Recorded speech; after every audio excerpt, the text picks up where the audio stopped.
So I found the puppet project to be quite an inspirational project, not really knowing a lot about it in the beginning, right from the planning stage, meeting with the team, coming up with an idea of the different plays, how it's going to work. So in the beginning I was kind of not freaked out, but thinking, how is this going to work in such a school as ours, where we are a fourth form entry school, quite massive. We take on huge projects throughout the year, and I was sort of thinking, how is this going to fit in? But we managed to do it where 2 afternoons a week the two classes got together and just had an incredible time right from the very beginning. So the beginning process was all about the making, the creative side, the making of the puppets, which our children found, I think, to be the most fun. Making the heads was just amazing to see the children come up with different techniques and ideas and creative ways of manipulating the clay and the models. The project brought some very high quality work from the children. So for me, it was a project which kind of said, this is a little bit like what we'd be doing at a secondary school. The quality of the artwork, the teamwork, the creativeness, the making and the engagement of the children said to me, we're in a primary school but we're doing some secondary school work, and that was very, very appealing. And it captured the children's imagination. When you're in year 6, there's a lot going on in terms of SATs, and there's a lot going on in terms of change, but that captured the children's imagination, and it really, really interested them in a way which sometimes they feel in primary school they're beginning to grow out of art projects and creative projects.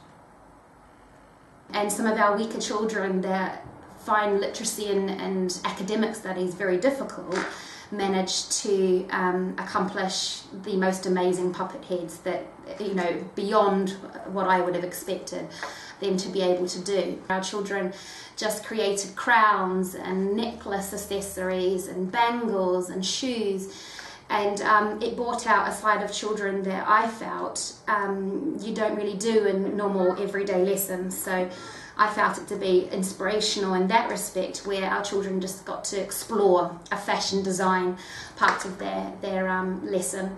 The resource manuals were fantastic from a teaching point of view. It meant that I did not have to think too much for myself. The manual was there, it told you week by week what to do, how to do it, had the patterns inside for the clothing to fit the size of the puppets. That part of the project was amazing because it meant that as a teacher I didn't have to prepare anything. It all came pre-made.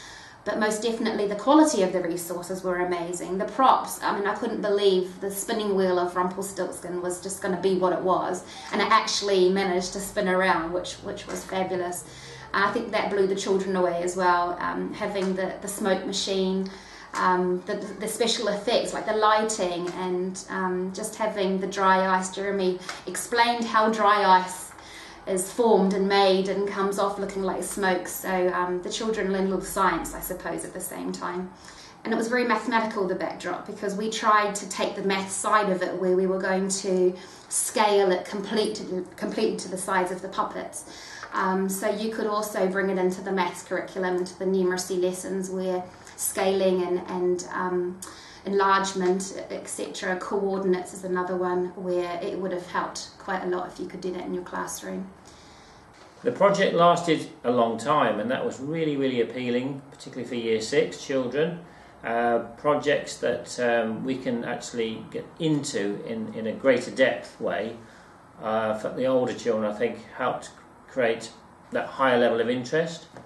And also it was very well staged, but we had different parts being worked out in a greater depth. For example, making of the puppets was quite a long period, but the outcome at the end of it and the intense work we did to create those puppets was absolutely fantastic.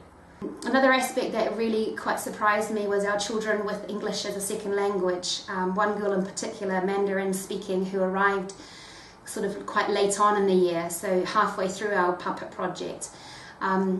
She really took to being the master puppeteer, and so she managed to work with a lot of children.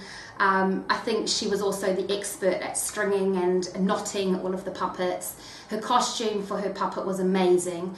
But she could manipulate the puppet within days of just being shown how to do it, so she managed to take over the show. And then she also put on an extra show in the class as well, and presented it to the school, where she did a second puppet show of her own, because she was just that good. So children like that just get to express a side of them that they don't normally get to show, especially when English is a challenging language for them. But it managed to bring out a side to her that no other subject could at this point in her English learning, part of her learning. So I just thought that that was a great opportunity for her in particular, and she managed to shine throughout the entire project. And so I guess in the end, seeing it from the very beginning in September, where we started thinking, how is this going to work? It was an absolutely amazing show. I was extremely proud of our children.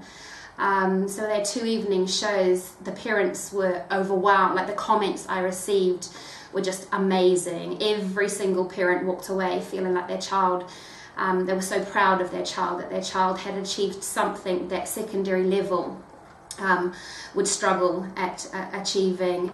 Seeing the performance was amazing. Backstage was the best bit, because you saw the cleverness of the whole project, the intelligence of it, and the teamwork itself. So front stage, it looked a very simple but creative and exciting presentation.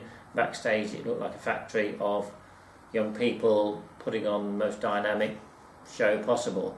Every single child that didn't take part in our school was extremely jealous. They all want to do it next year, however it's a Year 6 project.